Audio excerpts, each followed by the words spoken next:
Kevin, do you want to pray for us this morning? Bow with me, please. Our most gracious and kind Heavenly Father, I ask that you lead, guide, direct this court as we conduct business, and it be done according to your will, Lord. I pray for our first responders, our military, Lord. Bring them home safe each and every day. Give them the guidance and expertise they need to do their job. Lord, pray for our county as we continue to recover from the tornado and those affected, still struggling mentally, physically, some financially. Lord, pray for them that you give them the comfort and guidance and peace of mind they need to get through this. I ask all this in Jesus' name. Amen. Amen.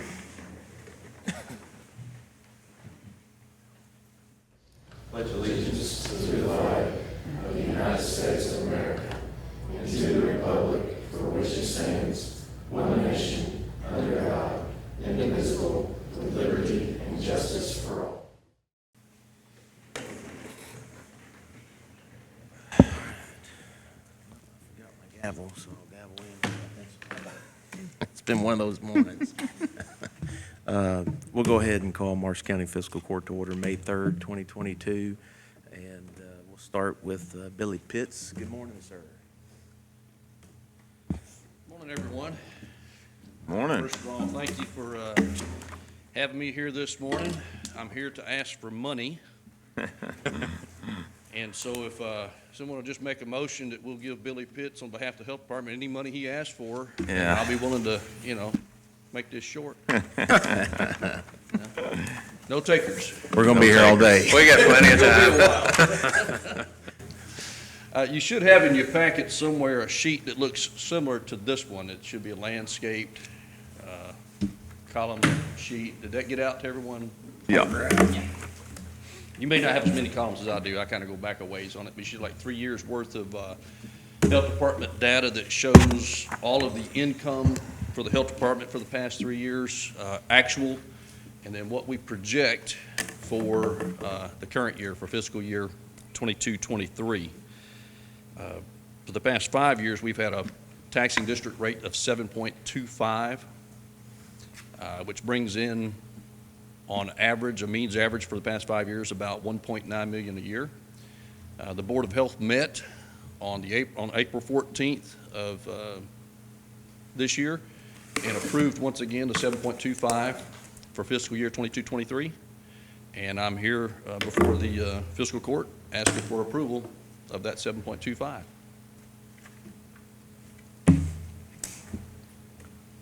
So moved. Second. All those in favor say aye. Aye. Any opposed? Motion carries. All right, that was easy. Thank you, guys. That was easy. Didn't And cost we a only penny. had 18 COVID. Oh, that you're gonna right? talk about COVID Positives. now, are you? Okay. I mean, before you sit down, you might as well. I was just stepping away here. Let's make this the last COVID update then. How about that? Sorry. No, that's good, that's good. Yeah, we only had 18 cases in April. And if you compare that to in January, I think we had 1 week that we had 722 just in a single week. So for us to have 18 for the entire month of April, that's definitely a good trend. Almost the entire state's in the green as far as that's concerned. So let's just keep our fingers crossed and hope that that trend will continue. Agreed. I didn't mean to give you a hard time, Romani. It's all good. Give him a hard time. That was a good report. All right. Anything from anybody else? Nope. Thanks, Thank Billy. you, guys. Thank Thanks, you. Billy. All right. Next on the agenda, Brian Cutzinger. Good morning, sir. Good morning, everybody. Thank you, Judge, Commissioners.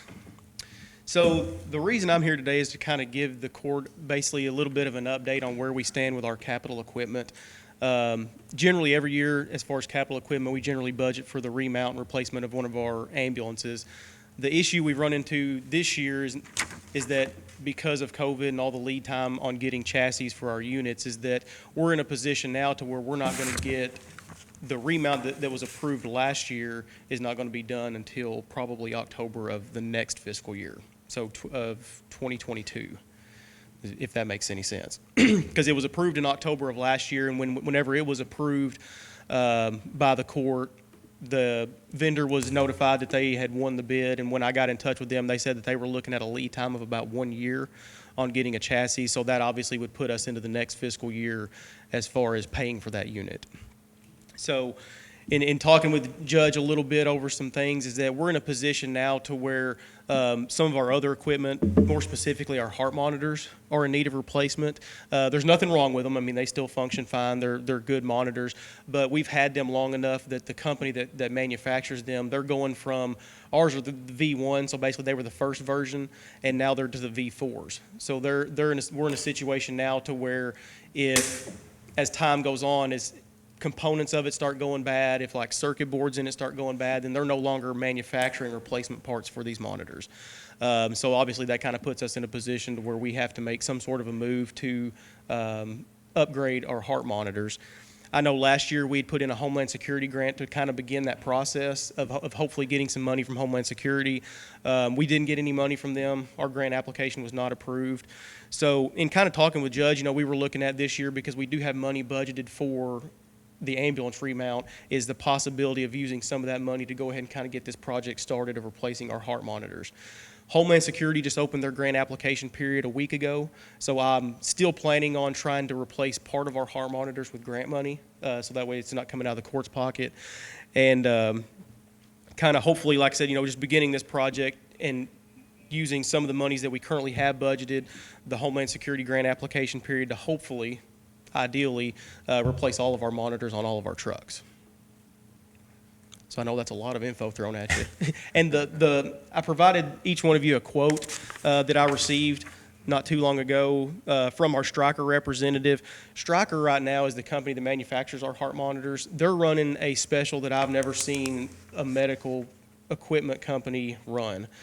Generally, these monitors are around $31,000 each. They're running a special on them now for this entire calendar year of $19,000 per monitor. And you guys can see the quote I have there is for 3 heart monitors, and then all of the accessories and all of the cables, battery chargers, batteries, basically all the accessories we would need to be ready to hit the road with them. And that quote comes in for 3 monitors at a total of $71,807.96. So that quote for 3 would be for our 3 frontline trucks, which we staff 3 trucks every day. So that would still leave the other 3 that we could look at applying for a Homeland Security grant to get funding for the other 3 a little bit later on this year. So, question back to the mount. Do they commit to that pricing? Yeah. So Yeah. what we committed Yes. to, they're Yes. committed to. Yeah. Okay. Whenever that was approved and the bid and everything was signed, that's the price that it was locked in at. Okay. All right.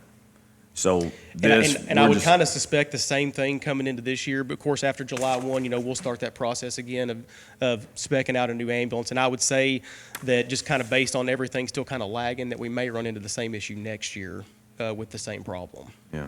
Yeah, I think, is it 225 that we have? 225,000 that's budgeted. Yes, but there's 125,000 of that remaining. Yes. Yeah. 125 of the, and that's within this year's budget, right? Yes. Is what we're talking about. Okay. All right.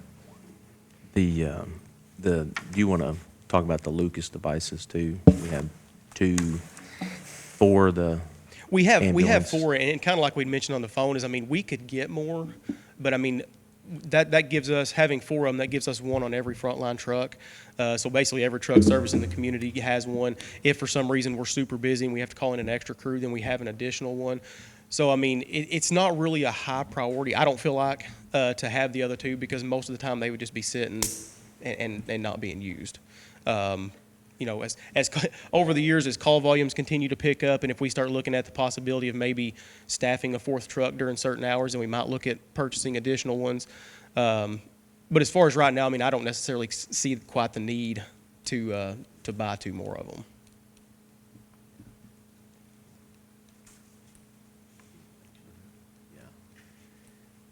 One thing that Brad just brought up is a good point. Even though the $30,000 is the threshold for procurement, the combination or the aggregate total being 70 for the heart monitors. It is a quote, but I guess we would have to bid it. Yeah. That's just another, I think we should be fine if we were to choose to do that before the end of the month Yeah. of June, so I think. And I can touch base with our rep today to kind of see what the lead time on getting these devices are, because generally, knock on wood, I haven't had any issue getting pieces of equipment from them.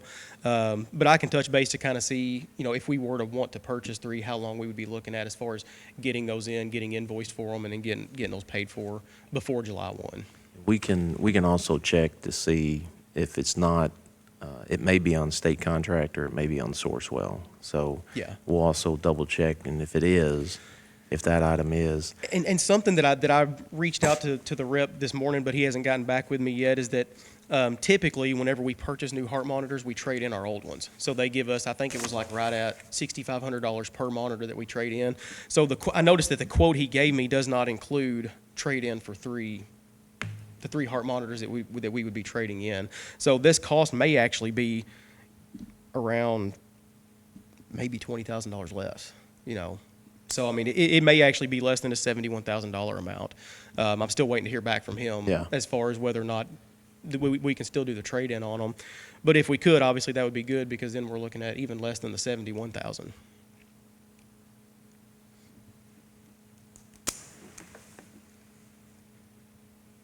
And just kind of looking at in the grand scheme of things, and looking at the court, if approved, looking at the possibility of using some of the court's money and then also Homeland Security money, is they like to see obviously some cooperation in with the county governments, because they look at it as, well, the county's kind of ponying up too for this project, so that makes them a little more eager, I guess, to kind of help with a project. So it's good too, because it's not just a one or nothing kind of deal. They like projects that are kind of phased.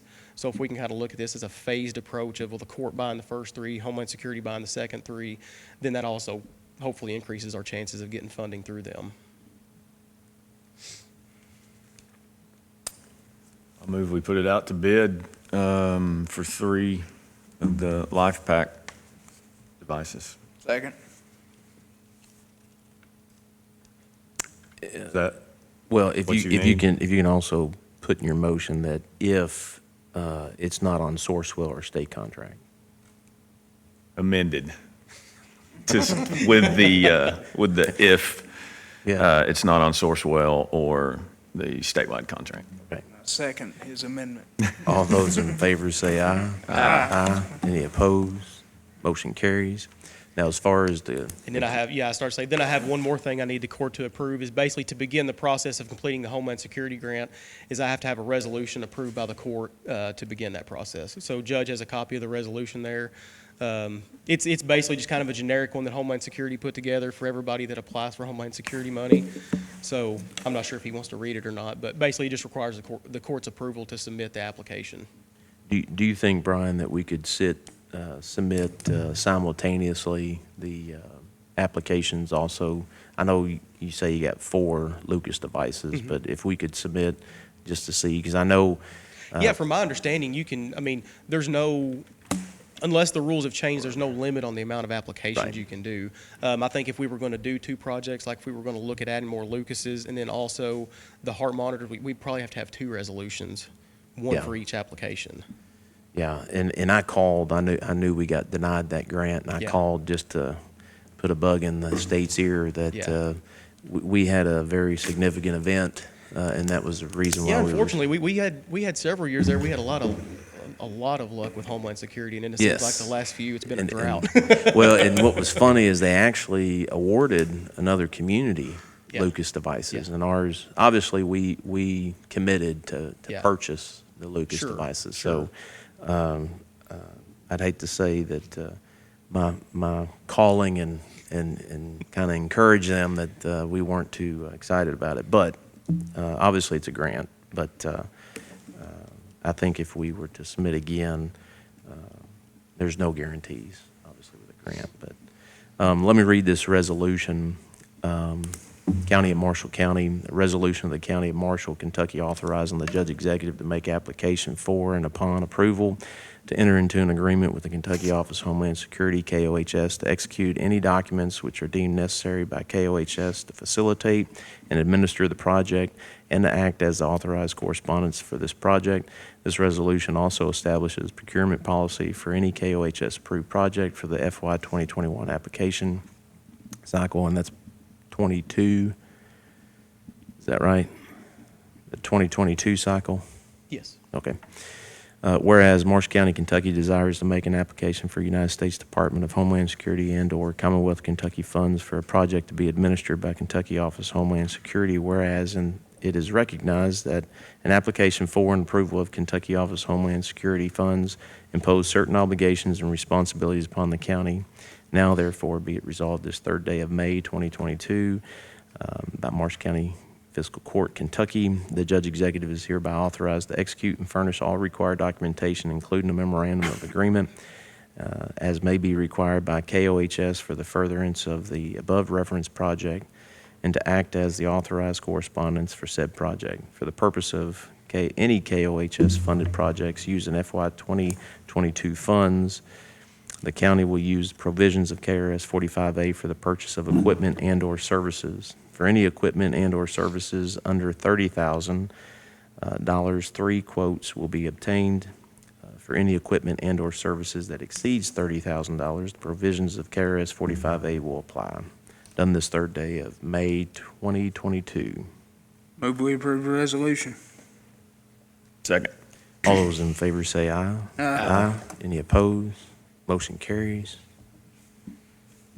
Okay, and once that's completed, I will need a copy of that because I have to submit that with our application. Okay. So, all right, thank you. Thank you, Thank Brian.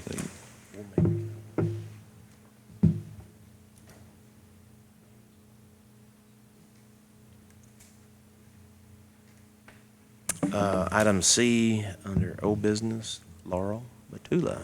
Good morning.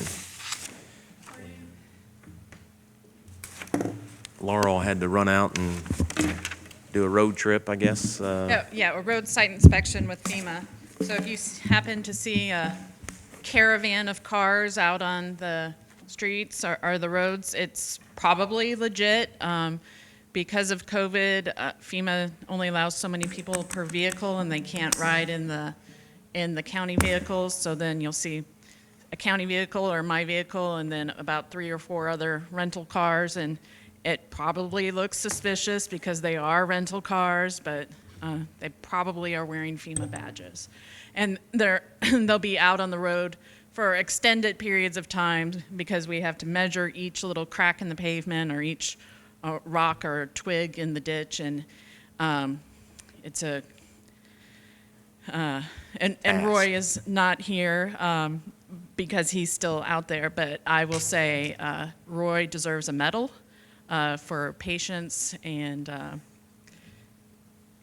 his Zen-like approach. It's or his Zen-like exterior. Is that legit? He's truly Zen at the office? Okay, yeah. He's I've always found him to be very, yeah. Yeah.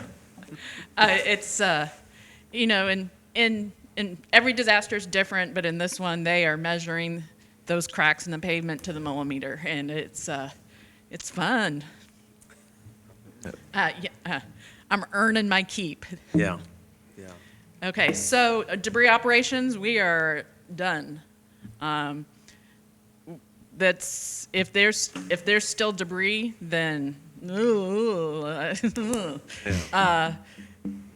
How's that going to be put in the paper? I'd like to know. I can spell it out. What a quote. Yeah. If there are special circumstances, perhaps there's something that we can do with the road department. But at this point, our temporary debris, our permanent site that's with the state we've closed that site, and so it would be on a case-by-case basis if something comes up. I'm not saying absolutely no, but it'll be a hard ask. So that's our debris. Site inspections were out. We're asking FEMA for funding to reshape the ditches. A lot of those ditches were heavily impaired by the response vehicles, utility trucks, the cracks in the pavement as well from when the outriggers went down, or just the heavy equipment, the repeated heavy equipment. I don't know whether FEMA is going to pay for the asphalt repairs or not. They historically just don't love paying for asphalt because it is very costly, and it is hard to prove exactly what caused the final break in that asphalt. Was it Joe Bob's pickup truck, or was it the outrigger of the truck? So when we have like a perfectly shaped outrigger divot in the asphalt, I get so happy because I'm like, it's FEMA eligible, but there's a lot of pushback. So we're doing our best, but don't expect miracles there. I cannot see how that's a difficult, that it's difficult for them. The first piece of it, Oh, which yeah. is expensive, is where you should have Right, just stopped. I should have just 'cause stopped. It's absolutely easy to see that it was, Right, but yes. but I get it. Yeah. Yeah. They want to prove it, and we're doing our best. So we'll have to prove records, like when it was the last asphalt was laid, maintenance records. Like it's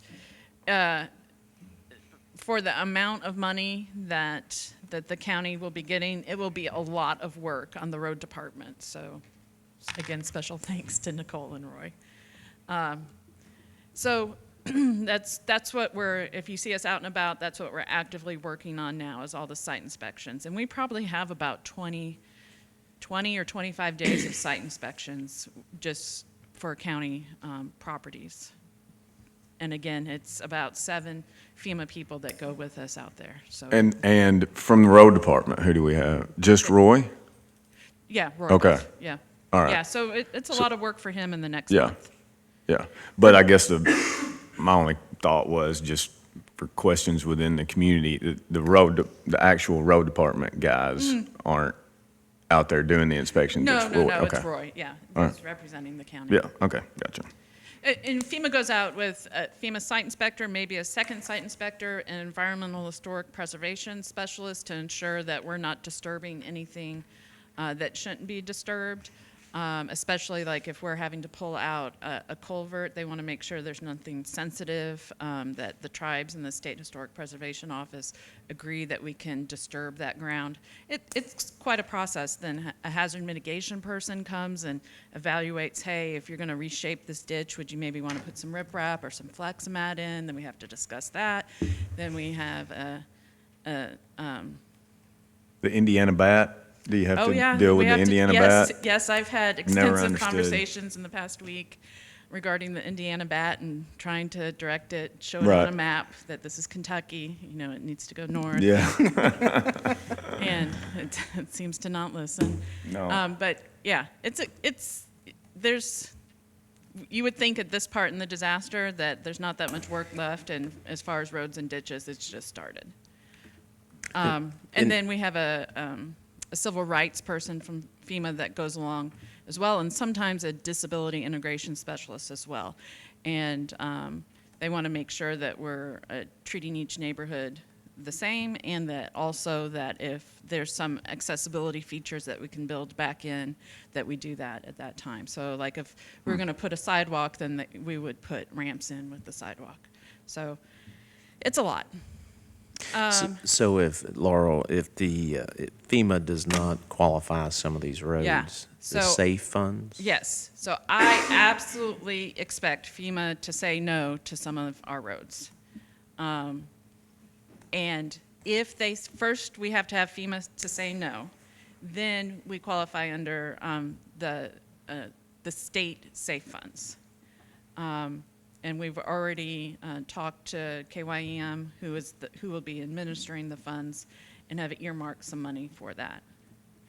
Judge, do you want to talk about the SAFE grant at this time? Yeah, so the court, we reviewed the contract, we submitted it to the state. We had our conference call with the state, it went well. They actually sent yesterday the contract for me to sign, so I sign it, send it back to them, and we should be receiving a first, hopefully many, refunds, so.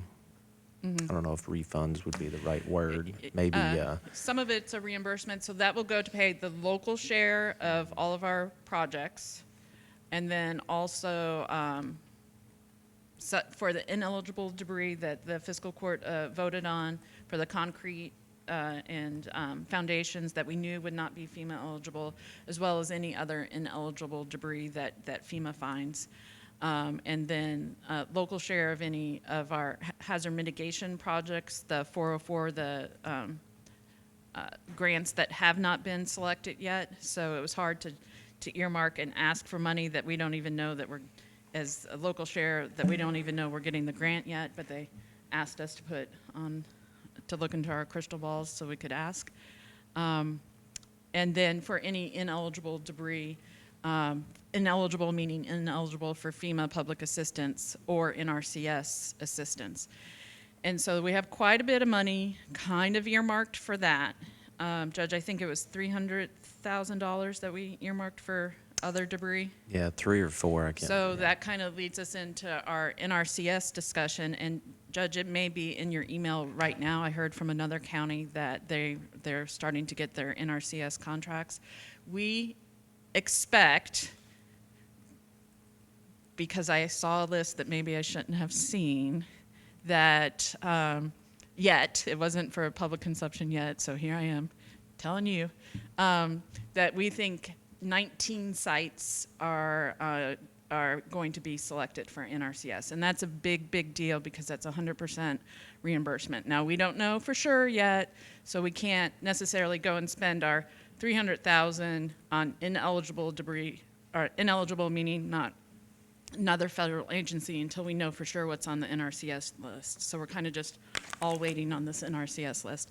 And so that ineligible debris is really like stream debris that doesn't qualify for FEMA and doesn't qualify for NRCS. So I need everyone to put on their thinking caps and let's find that debris. Now, debris, the $300,000 sounds like a lot of money, and it seems like we could clean up the whole county with that, and we really can't. So 19 sites within Marshall County. and that includes within city limits as well. All right. And would it include, maybe we've discussed this and I've forgotten, but TVA? So Property? No. TVA is another federal agency, so FEMA doesn't pay for another federal agency. I guess that's just being out there, you see trees laying over on TVA property that makes me think, are they ever going to do anything with that? I guess, strictly speaking, I guess then that makes it ineligible for FEMA. We would have to check with KYM and see whether we could use the SAFE grant for something that that could be considered TVA responsibility. So we get into this world of. Then we would have to obviously get TVA's approval Yeah, and we only have 300,000. to use. Oh, well. I mean, there's some of those that look like, Dr. Ford's property out there that's on TVA just laying down right around. I mean, some of them are right around a creek, but I don't know if that. No, mean, creek. Yes. So if that you'll, runs through TVA property if you to can the help lake. me make a list of those properties, I can go out and look and then submit it. Yeah, because I don't know that they have it, Okay. So, Judge, how should we Well, make this list? Can we yeah. reenact the hotline, or? Well, the TVA, obviously, TVA reached out, with our timeline, June 10th, I think is the timeline that we've been trying to shoot for. For TVA to clean up? No, just us. FEMA, Oh. obviously, with them being a federal agency, they don't get reimbursed by FEMA. Right. So there's discussions going on right now to see if a solution can We can come to figure the table. something out. And I think that there can be. Yeah. Okay.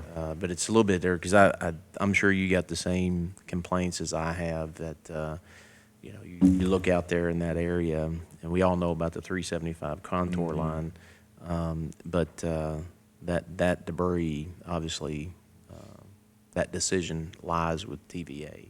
Right, and we So- do have a cleanup that Living Lands and Waters, see, another fiscal court, and I got it in there. Yeah. Living Lands and Water is going to coordinate a cleanup of underwater debris in 2 weeks? Yep. May 16th, does that sound right?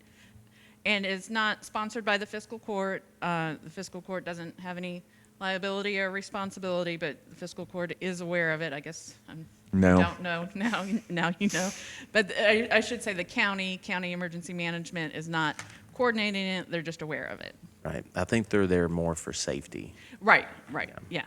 And so that's, Living Lands and Waters is operating with support of the TVA and did get a grant from the TVA. And this is the kind of last push to get the items that Living Lands and Waters could not get with their crane or excavator. Right.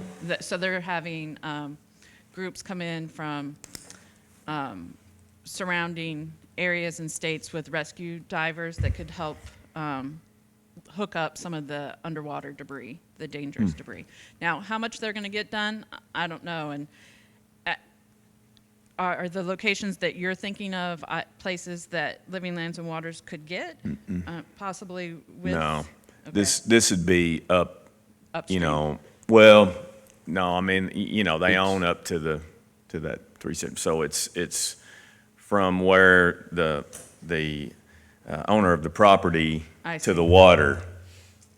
It's that. So it's on private property? Or No, it's on TVA? TVA, but there are some that are really low lying there where TVA's property comes a pretty good ways from where the water ends. And I don't know that, I mean, I'm talking trees laying over, like, I have one specific area that I'm thinking Is it about. further really. back in the bay? Yeah, so Yeah. it's like just down from Cedar Hill before you get to Cambridge Shores there. That you and I were talking about Yeah. one day. That little duplex down there, and then there's a creek that runs across, and all those woods. And I mean, it comes all the way up to that. I mean, it's probably 500-600 yards from the end of the property owner to where the water is, back in a little bay that just doesn't have deep water, so it doesn't get up very much. And Well- that was the area too, that they're aware of that area. So that was brought up in the Okay. conversation. I don't want to speak Right, because right, TVA, yeah. Not me. but Yeah. it is being Okay. discussed. All right, good enough. I hope That's- to have something from them fairly quickly. Okay. All right, good. That may be, we've got I think we won't know about the status of our hazard mitigation grant applications for at least a few more weeks. I've got an email in to ask when it's being announced. So until then, it's just site inspections and, our big debris project was one of the first projects that was pushed through by FEMA. We should have that money possibly within 30 days. I don't want to promise, but KYM said 2 weeks after obligation. Now, I don't want to hold them to that because I've never seen that before. So what was the Hopkins County announcement? was Just their here. SAFE grant. That was safe money? So- Okay. so- and So you're they've gonna already see- received some. Yeah, you're going to see a lot of counties have some high-dollar those items. announcements. Now, yeah, but what you're not seeing in that announcement is some of that is a loan. So just because you see another county get very high dollar and then Marshall County maybe not get the same amount high dollar, just know that one's a grant, one's a loan. Okay, It's not apples and oranges. Yep. gotcha.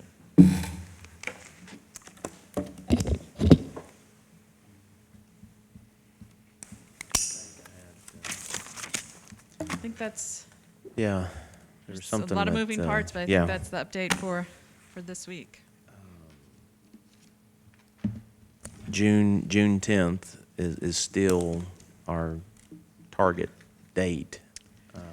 debris? Deadline, well, just. That's our in- 6 month. Yes. Yeah.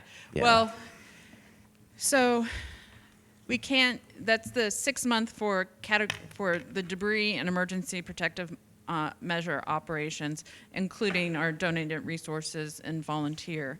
So right now we have some items that have been donated that haven't been distributed yet. And so June 10th is a target to do something with those or have a plan, because at a certain point, FEMA will not reimburse the storage of those items. Yep. So June 10th is our first deadline. We've put in an extension to ask for additional time. We haven't received that back yet. We'll probably receive it, but then we're still in a holding pattern of holding donated items. And it was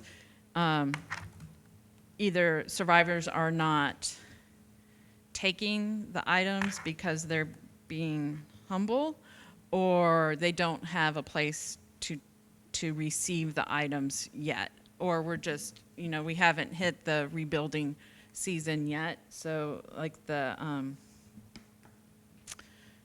Mennonite volunteer groups don't come in until the fall because of planting season, harvest season. So some of those items we won't be able to use until the fall. So we have this weird situation about donated items. We don't want to necessarily get rid of it all because we probably do need it, but how long do we pay to store it, to use it? And then it was, at the time it was being received, it was very hard to say no to those items because people drove cross-country to donate them, and they were leaving it here regardless. So we had to provide a place to receive it in an orderly fashion, but now we've got to do something with those items. And Needline, contracting with them has worked out great. They've done a great job working with the churches and some of the other organizations to get some of these items out. We talk about our survivors, in the area, and it's from county line to county line, it's a long, destructive area, but the width of it is like a pinpoint as far as who all was affected. But it spreads over into other communities. We still have some folks that just as recently, 2 weeks ago, that were living out of county. We managed to get some folks on their property to where as they go through the rebuilding process, they can live on their property. And that gives them a sense of, home. It gives them a sense of, moving forward. But the donations, I know some of us have talked about, we got high heels and purses. And what do you do with that stuff? And so it's been a challenge to some degree. So obviously we know toys. We got a ton of toys because it happened before Christmas time. So Needline's done a really good job working with some of the surrounding churches and agencies within the county. So I'm confident that we'll be moving forward with that initiative.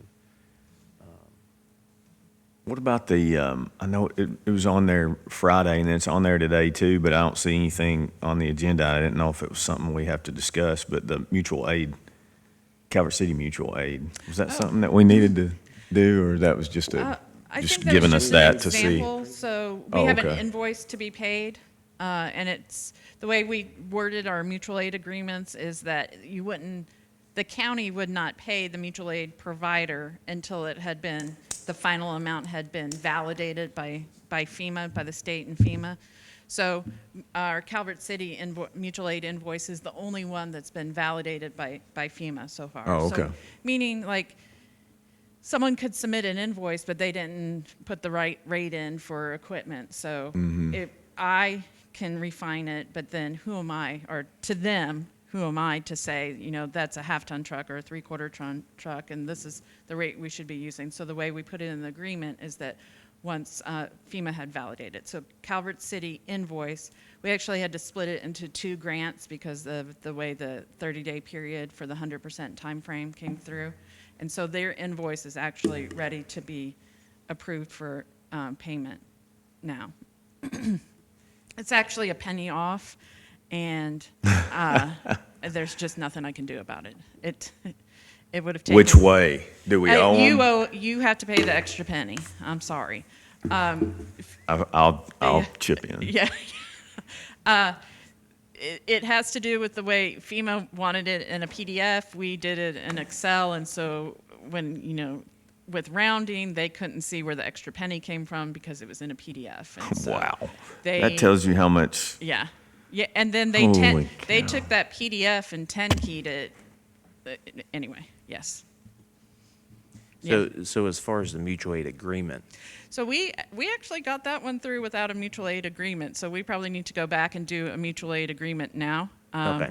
For all, we really expected FEMA to push back and say, "Where's your mutual aid agreement?" But we had that one already, and so we kind of we pushed did. it through the system. Okay. So we can do one retroactively now. We'll probably need it for closeout, so I'll get that ready and over to Calvert City. So we had done the city of Benton, right? But we hadn't done Calvert. Yeah. Yeah, okay. Okay. And you're going to have probably 10 mutual aid agreements come through. We're starting to get the grants all finalized, so we'll have those with potential numbers in there. You did the schools. I don't think you Yeah. you did it interlocal. we did with, a school, with we the changed city. the resources, Yeah. the language on it. Okay, Okay. thank you, Laura. Till next time. Thank you. Thanks. See ya.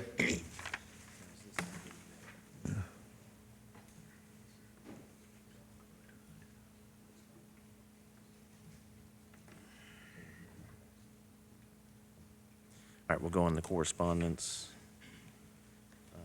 We get this, this is the statutory obligated for the PVA. I'll just read this. Estimated county statutory obligations to property valuation administrator, PVAs, for fiscal year 2022-2023. Thanks, Brian. Dear Honorable Neil, the Finance and Administration Cabinet, local officials, compliance branch is in the planning stage of the PVA's 2022-2023 fiscal year budget.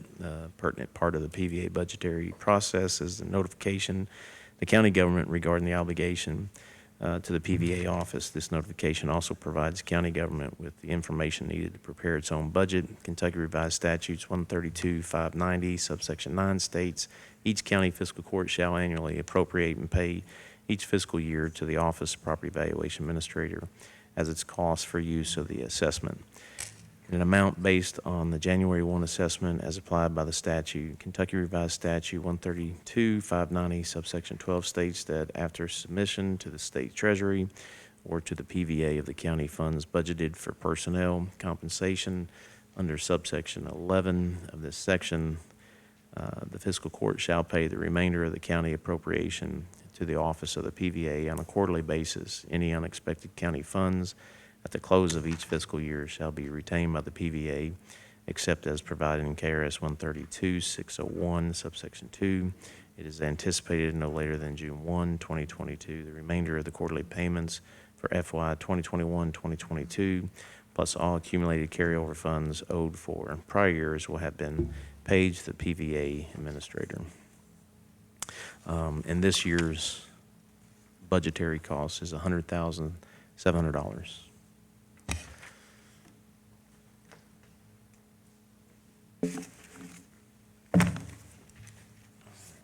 On the old business, approve the minutes, April 19th special meeting, April 19th meeting and April 29th special call meeting. So moved.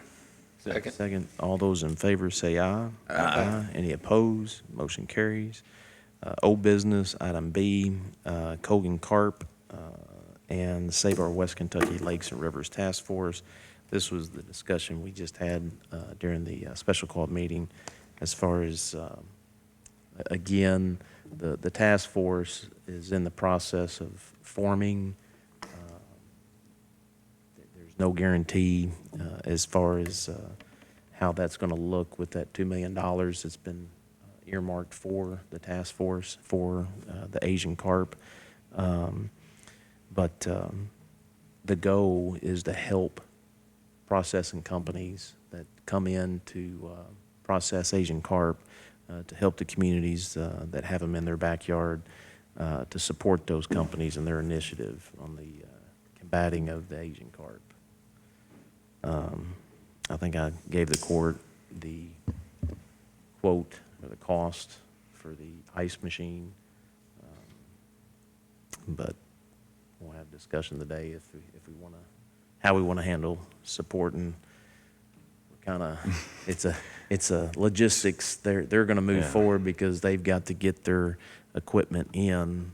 It's going to take about 12 weeks, and the hottest months are getting ready to hit us, and the forming of the task force is still in progress. So logistically, just trying to think through this, looking through that that section of HB1 that you sent, can we make a commitment to apply for a grant to cover this once that process is in place? And if not approved, then figure out if we can help them in another way? I mean, that would be my... Yeah, and I think Since they're for moving the forward. first part of your question, yes. I think that we can, once the task force is formed, that's what those monies are earmarked for. I think that we can immediately submit whatever they put in place as far as a grant application. We submit that to support Colgan carp. So that, I would say, yes, we could do that. We will have representation on that task force, so I mean, there's only 3 of the 11 counties as of today that have these types of operations in our counties. Yeah, and it surely helps that we were specifically mentioned in the legislation. Yes, yes. I mean, it mentioned, like, Ballard, or not Ballard, there's- Ballard, yeah. and us. Yeah. Specifically, and this specific, I mean, it didn't name them Colgan, but it talked about the new plant, so I cannot imagine that we would not Yeah.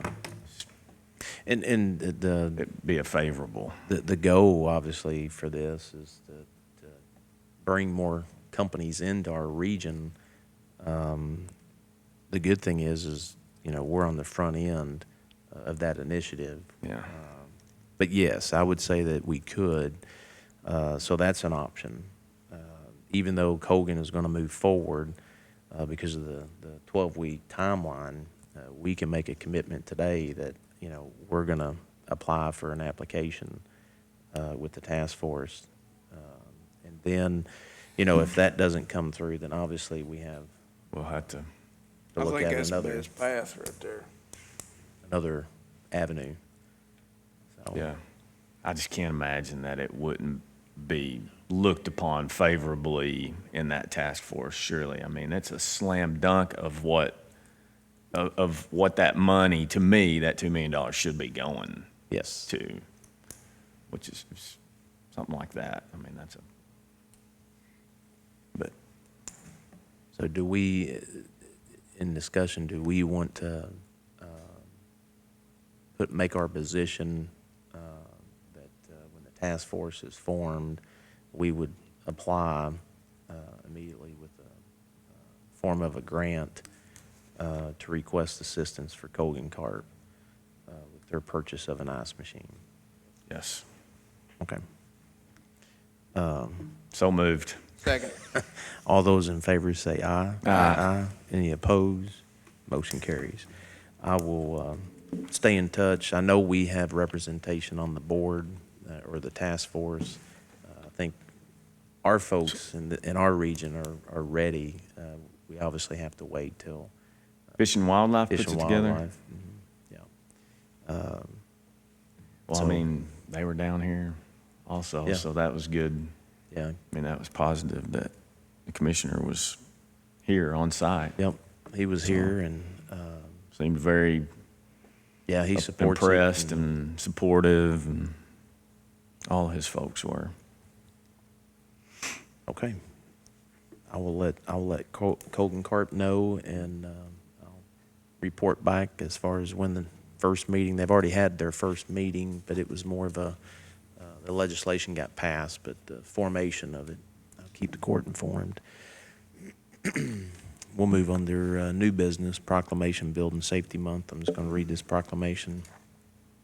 Building Safety Month, Proclamation, May of 2022, whereas our Marshall County is committed to recognizing that our growth and strength depends on the safety and essential role our homes, buildings, and infrastructure play, both in everyday life and when disasters strike.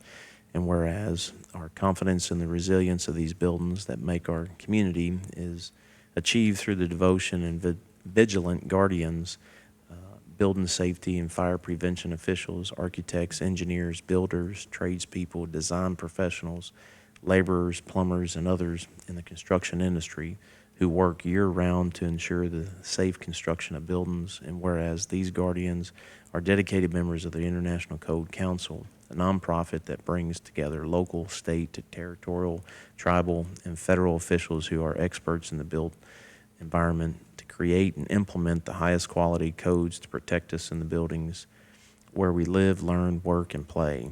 And whereas these modern building codes include safeguards to protect the public from hazards such as hurricanes, snowstorms, tornadoes, wildland fires, floods, and earthquakes. And whereas Building Safety Month is sponsored by the International Code Council to remind the public about the critical role of our community's largely unknown protectors of public safety, our local code officials who assure us of safe, sustainable, and affordable buildings that are essential to our prosperity. And whereas Safety for All, Building Codes in Action, the theme for Building Safety Month 2022 encourages us all to raise awareness about planning for safety and sustainable construction, career opportunities in building safety, understanding disaster mitigation, energy conservation, and creating a safe and abundant water supply to all of our benefit. And whereas each year in observance of Building Safety Month, people all over the world are asked to consider the commitment to improve building safety, resilience, and economic investment at home and in the community, and to acknowledge the essential service provided to all of us by local and state building departments, fire prevention bureaus, and federal agencies in protecting lives and property. Now therefore, I, Kevin Hill, Judge Executive of Marshall County, do hereby proclaim the month of May 2022 as Building Safety Month. Accordingly, I encourage all citizens to join us as we participate in Building Safety Month activities.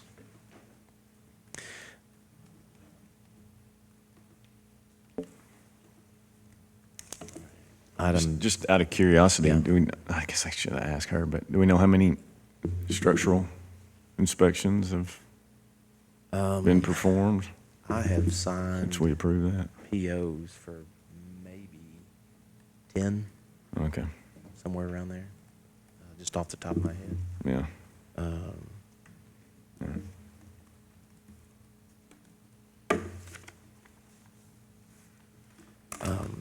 Rubberized asphalt grant. We applied for this last application process last year. This is a great opportunity because Evonik obviously has the product. The engineers for Evonik came up with this product, and they're in our backyard. We applied, we were approved, Dusty Trail. They paved one side and put down this protective layer on the other side, so they're going to be analyzing that traffic on Dusty Trail. The grant cycle has once again opened up, and Roy has picked out a road that we were already going to be paving. I think it was about 89, somewhere in the 80,000s. I can't remember. Was it 89,000?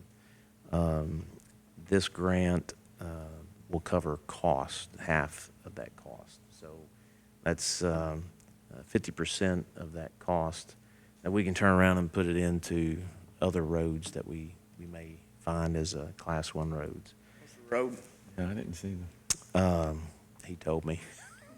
I didn't see It's it in over- the grant. It's off of the main roads of Cambridge Shores because, Oh. as Laurel indicated, those roads are obviously in bad shape, and Like it's in the subdivision it's or a road off Morris Camp? off of the subdivision. Off the, Yeah. okay. So, and on that, I want to just state that we know the roads are bad. Yeah.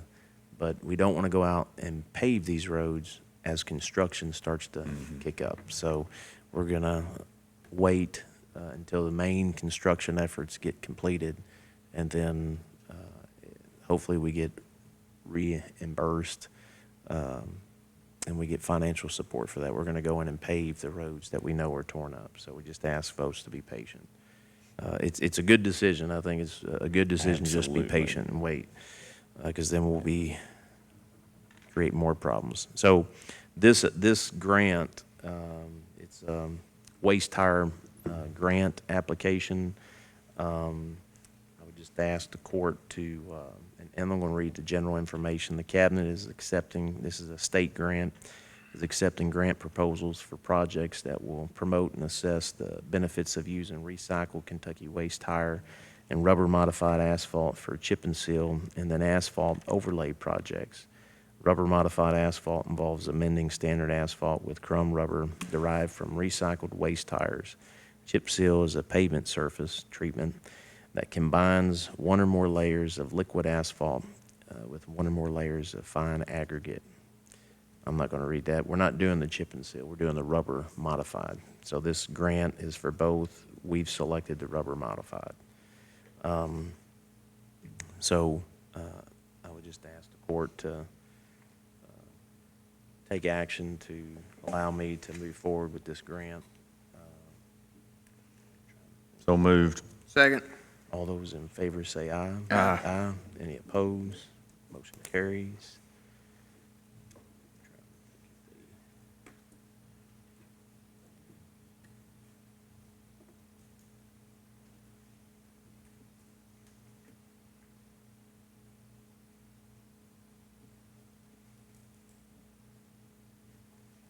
We'll send out the road name.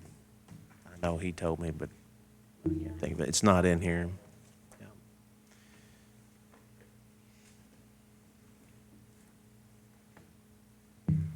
And they had, I know last year when we were awarded the grant, we put out, we gave Evonik all of our media contacts to put out. They're trying to get this out into the media. So if the media, have you? Okay. Well, I talked to JR, and there's some confusion. Now, obviously, this is a good product. I'm assuming it is, but when I was asking questions about it, what I was told was that the amount of money you were getting only covered Evonik's product, and it didn't cover all of the payment. At least that's what I understood. And so, in other words, you're putting your money into an unproven product. I'm assuming was what I was being told. But and there were questions about doing it because you're only getting the amount of money that you needed for Evonik's product and not for the pavement. Well, the paving is already, these roads are already identified to be paved, so we're going to be putting our monies in, we're going to put monies into it anyways. So the Evonik product is being pretty much 50% of the cost. So this is the first I've heard that you're going to go ahead with doing these projects, so that makes a different light on the whole deal for me. Yeah. No, this will be our second grant cycle. I contacted Roy earlier about getting photos and everything from the initial project, but we just had, in that discussion, it didn't seem like we were going to continue to do this. So obviously that's wrong. So we can do a whole different thing. Yeah. No, all I'm asking is Evonik's, obviously it's their product. Evonik's is in our backyard, and anytime we partner with a local company. Product's supposed to last, what, 4 times longer or something? I can't remember exactly, but several times longer. Right. Than So the traditional asphalt pavement. right. So the goal is the engineers will study Dusty Trail. That was the first grant that we did. So the engineers will study the product is supposed to prolong the road. The benefit for us is that they're going to be studying it in our backyard so that we can see if it actually does prolong the asphalt.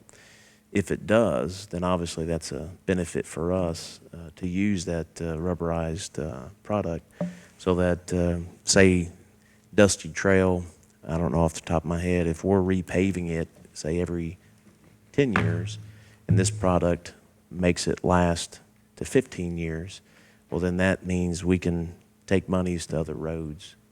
Because we've got plenty of roads that are Class 1 roads that we got to pave. So this is, I think, you kill a bird twice with one stone. Evonik in our backyard with their product. This grant cycle, we get 50% paid for this particular road on a road that we're already committing funds to pave. I'm sorry? Paddle wheel, okay. And it's 89,100 is the cost. And we're paving it anyways, so Gotcha. we'll see.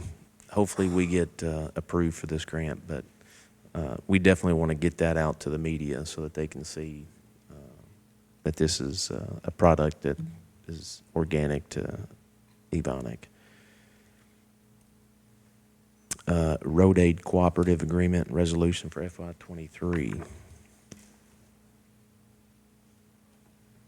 Do I got to read this? Okay, good. Give the highlights. Same every year. It's the same every year. Except for the amount of money. Yeah. The portion of the county road aid funds for the fiscal year beginning July 1, 2022, the amounts of $1,438,774.30. The distribution of the county road aid funds, first distribution, which is the 60%, less 3% for the emergency fund. The initial amount is $837,367. We all know that they withhold 3% on the second, or actually the first, second, and third, or final distribution. And that third, or 3% withholding is within the emergency funds.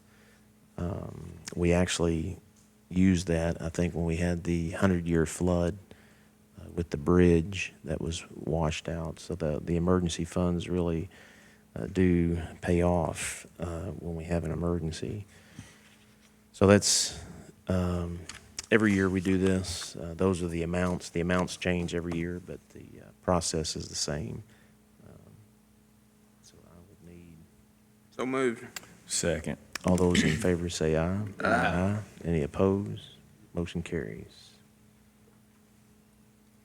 I know our friend and colleague Michael Oliver is going through a tough time right now too. I know the day that he was here was when his daughter became ill at that point and has been in the hospital. So I think I can speak on behalf of everyone on the fiscal court that we're keeping him and Prayers. his family in our prayers. He's going through a tough time.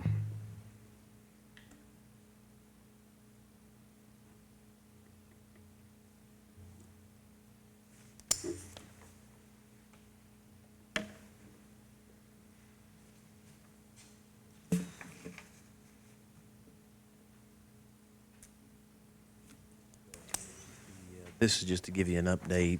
This is the BFW invoice, and this is on the Pad Ready site. The invoice is for $26,317.80.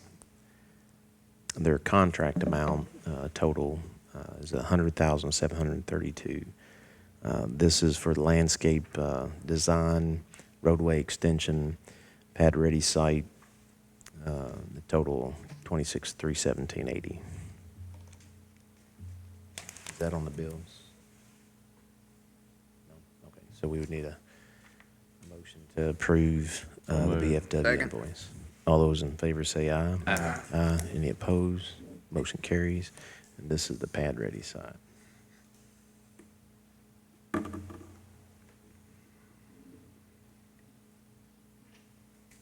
I'll have a resolution next court meeting, the DRA grant through the PAD.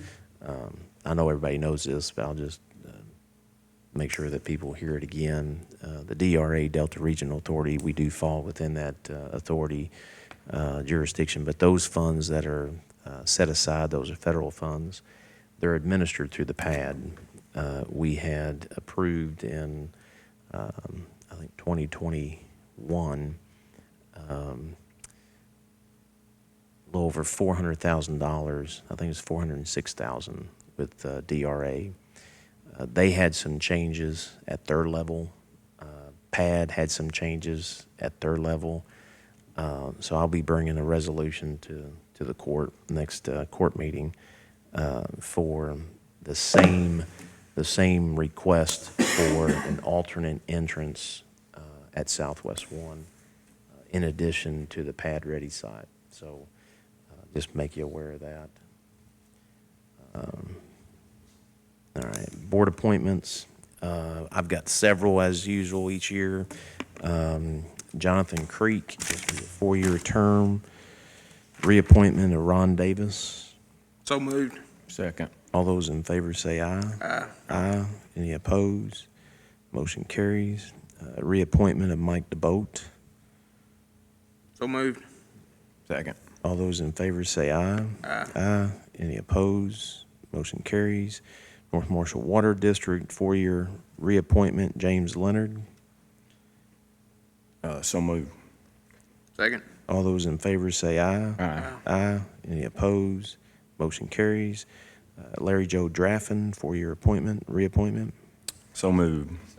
All those in favor say aye. Aye. Aye. Any opposed? Motion carries.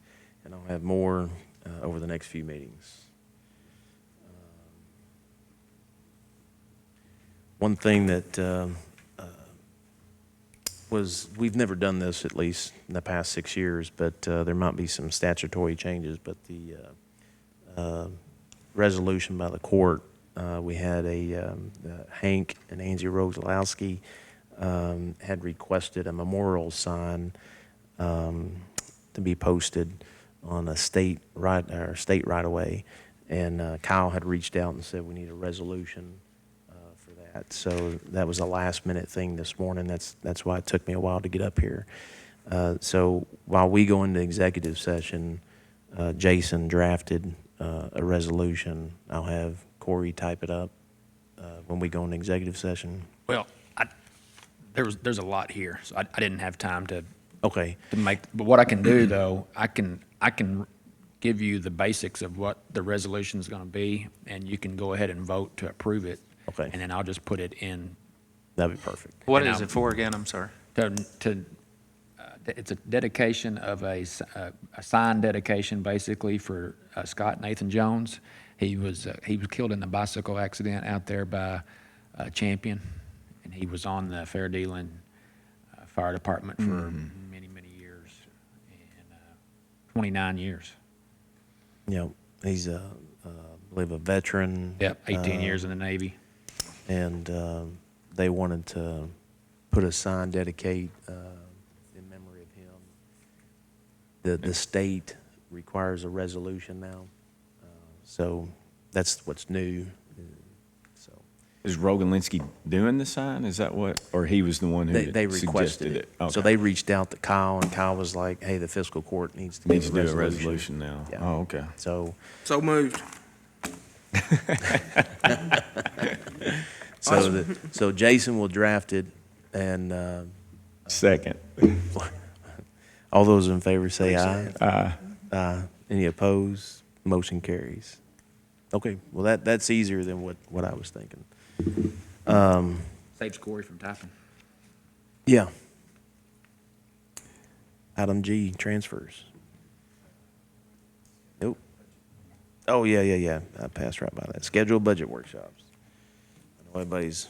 This thing is a Handy dandy.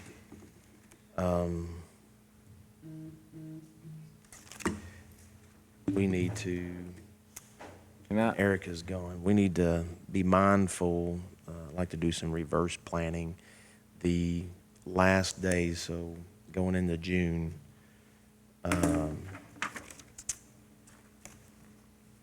We have to have the budget approved before July 1. So, I think you had given us Did I some give you date, some- right? The 24th? of June. Yeah, that's what we, I think. Okay, in so I got the executive. second reading on the 24th of Yeah. June. And That's what I then-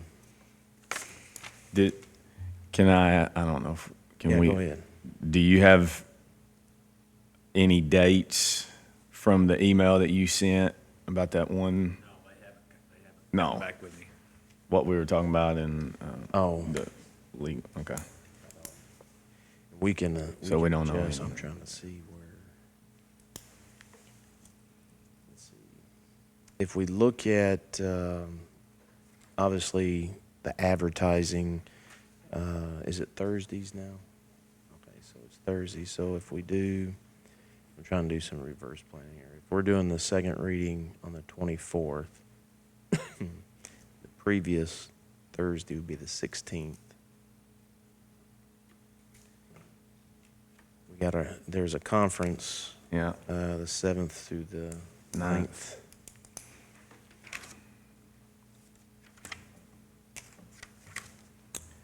Got a holiday in here. First reading, I've got 2nd of June.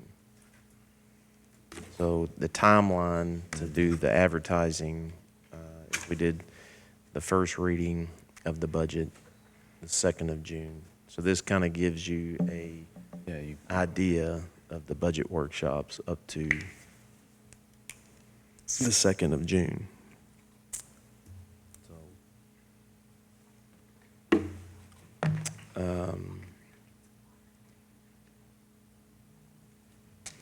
well, and I think I've, in those emails, said it, but, I will be gone the 21st through the 28th of May.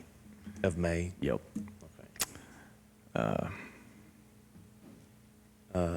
Thursday, we're off, not for Cinco de Mayo, but National Yeah. Day of Prayer, which there is a National Day of Prayer event in Graves County Yeah, I saw that. where they're trying to get elected officials and members from the region to attend.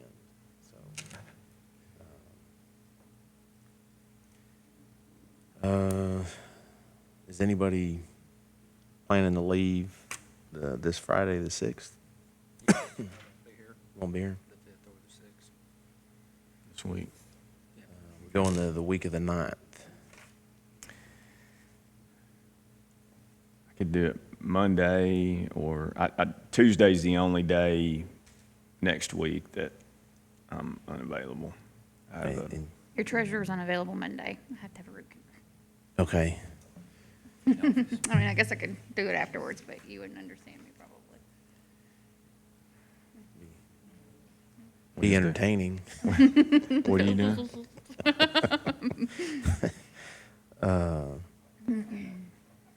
The 10th, you're out. Yeah. The 11th, Wednesday. Good with me.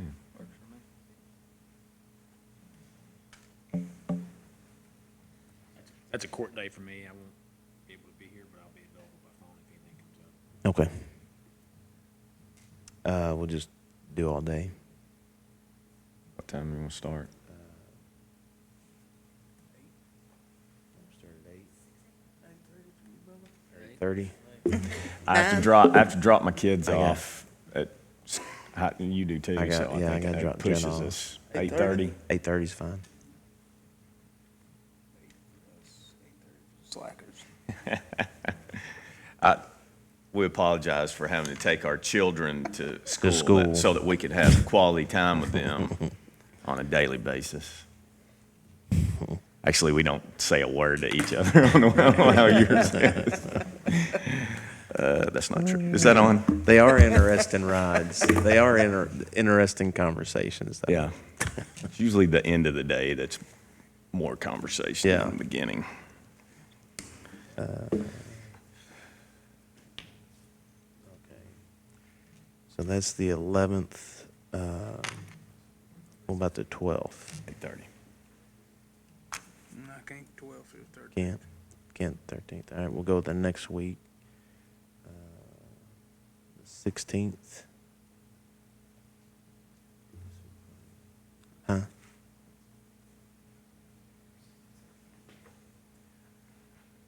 You, Speaking of that, are we gonna leave the 17th on Election Day? Leave the fiscal court on Election Day, or? Is that our conference? No. Election The day. election day. There's an election on the 17th. Yeah. I said the fiscal court, the normal fiscal court would be that day. Are we gonna leave it that day? I think we did last time. I can't remember. On the general election? I mean, I Leave it. Sometimes you have and sometimes you haven't. Okay, so it's not consistent. Yeah, it's been. So leave it yeah. at Do we All right. want to do? Monday. I can't Monday. Can't Monday. What I can Wednesday. about we're here the 17th? Well, Do it after that. Jason and I just need to be at WCBL by whatever time. So just do it after. After court? Yep.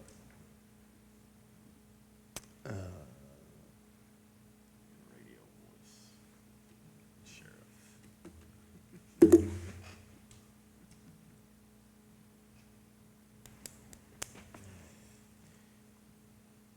The 18th?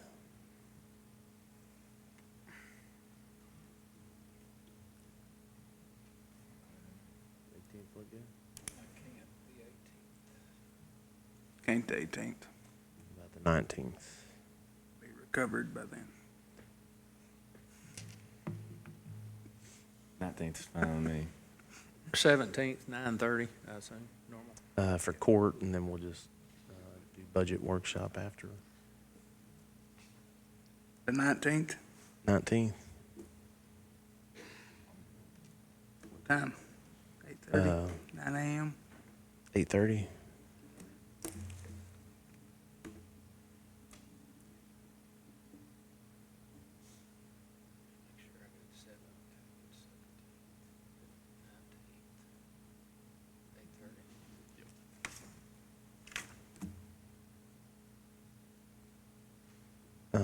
Let's see, what about the 20th?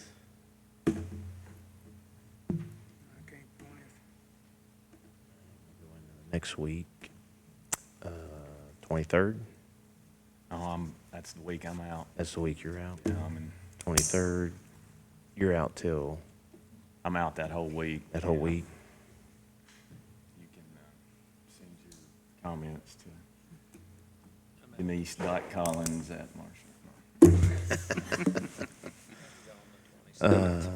Then we got Memorial Day, so 31st, Tuesday the 31st.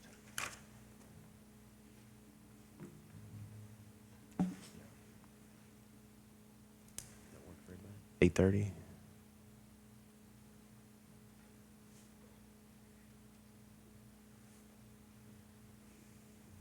And then that Thursday, we have the first reading. So, can't get it done with that amount of time. I guess we're working all night long then, huh?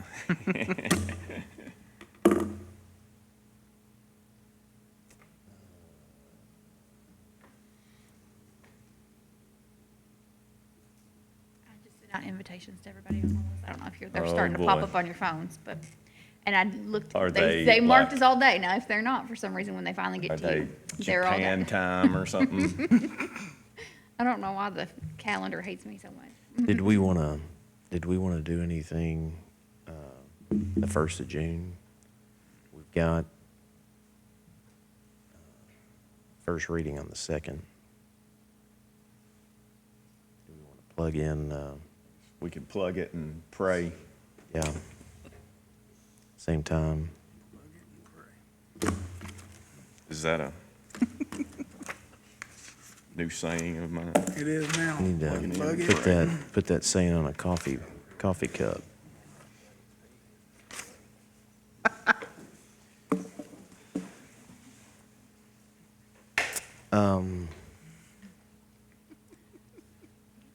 Do we want to do, obviously, the first reading is, do we want to do that later in the day? That way it'll give us that morning, if we need to have a meeting, budget workshop. Yeah. What time in the afternoon? 3? Second, June 2nd. 3? Yeah, so we'll have the special called meeting June 2nd at 3 p.m. And then, the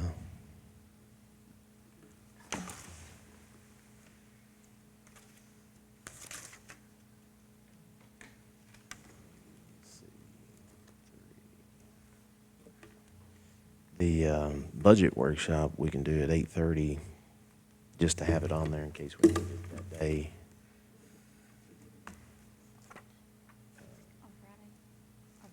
No, Thursday, yeah.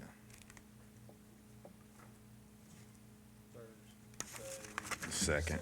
Because once we do the first reading, any substantial change, we would have to start all over, so it should give us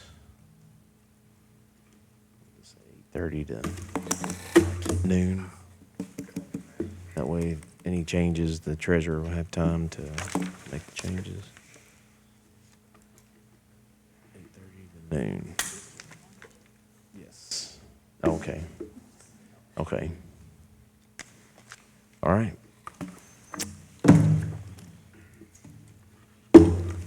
Transfers. Yeah. Putting in your budget workshops. On Thursday, what did you say you wanted to start? What time do you want to start? The budget workshop, 8:30 to noon. That way it'll give you 3 hours. But it's a fluid document, so hopefully by then. Let me add everybody real quick.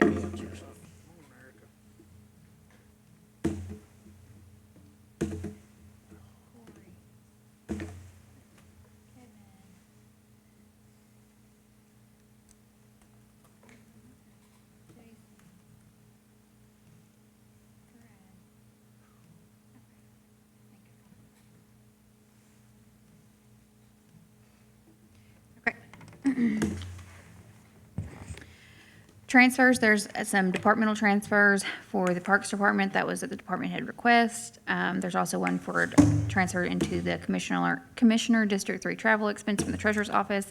There's a transfer of the U.S. Marshal reimbursement that came through for the grant ARPA funding that needs to go into the sheriff's fuel line. So there's a few lines that are related to that. It's the technical, the way it has to be transferred, but there's like 6 lines that mean one thing. That's to transfer the $13,733 from the ARPA grant fund where it's deposited into the sheriff's fund.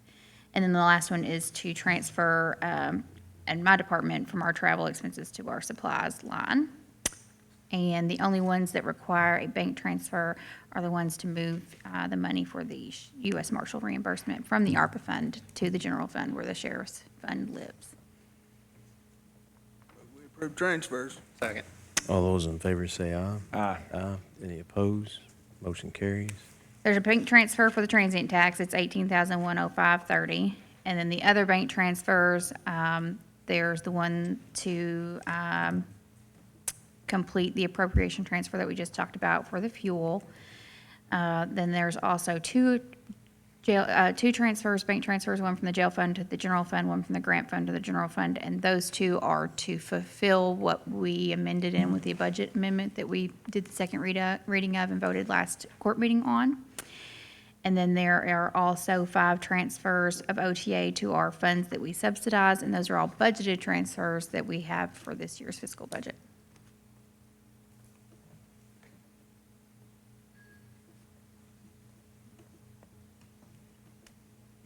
Move we approve.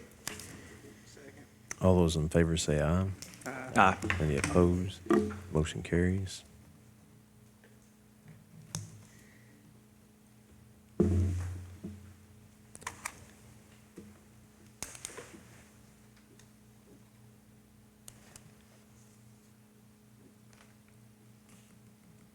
Bills and claims. Not to pay bills and claims. Hearing none, let the clerk record that bills and claims are be paid. We need to go into executive session for opioid litigation.